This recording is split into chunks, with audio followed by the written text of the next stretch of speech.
Your Excellencies, distinguished guests, dear brothers and sisters, Salam Alaikum. To be with you all today, especially with the families of the martyrs of Sabra Shatila, is a very special gift from God. Standing here, I feel I'm in a sacred space. I bring you many greetings from friends in the UK and the rest of the world, especially from Sister Ellen Siegel in the USA.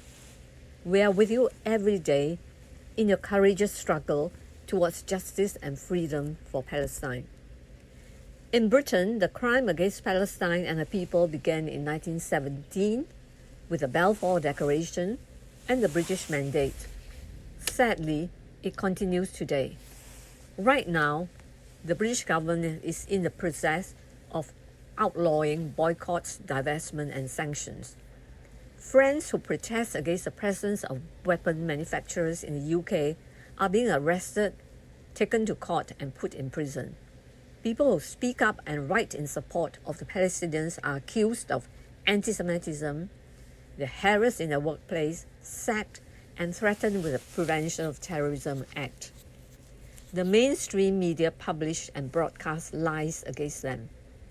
Like everyone else, I have suffered many attacks, including being accused of being a white supremacist and a Ku Klux Klan sympathizer, despite me being a tiny Singapore woman refugee. Artists, performers, and lecturers have the events cancelled just because they support the Palestinians. The list goes on.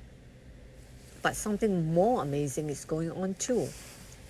In the streets of many cities like London, Glasgow, Liverpool, in the counties and in remote UK, and in Europe and the USA, more and more people, especially young people, are coming out in support of Palestine. Our demonstrations used to be a few hundred, then thousands, and now tens, sometimes hundreds of thousands.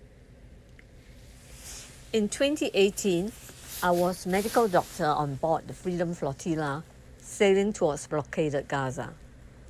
While in international waters, 2 large Israeli battleships, dozens of gunboats, and 200 heavily armed Marines came for us and hijacked Auda and took us to prison in Ramley.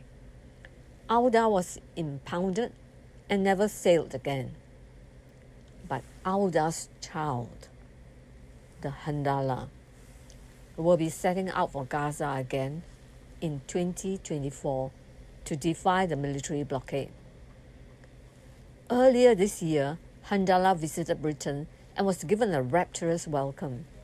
Next year, it will sail through European cities and ports on its way to Gaza, and no intimidation can stop people in Europe welcoming Handala and sending Handala on to challenge the blockade of Gaza.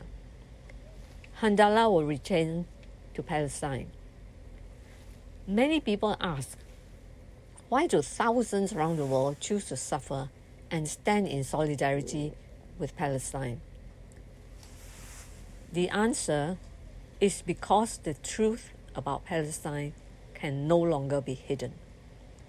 Because the steadfastness and brave resistance of the Palestinians living under brutal occupation in West Bank, challenging ethnic cleansing every day, inspire us.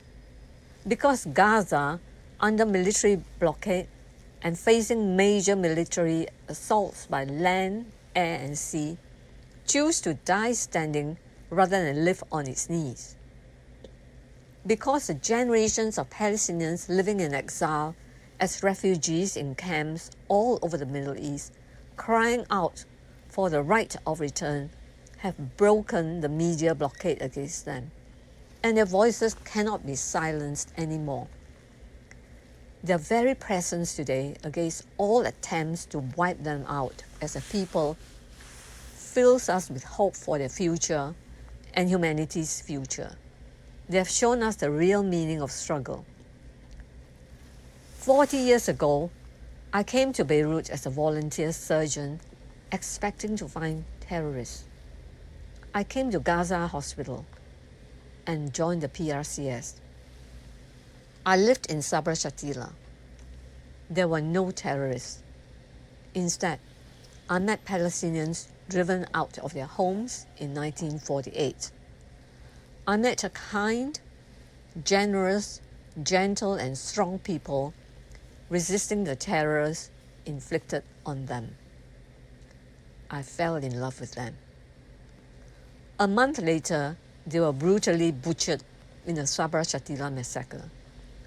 They were lied about, betrayed, and killed. But they never gave up. Today, they keep Palestine alive through their families, friends, and children.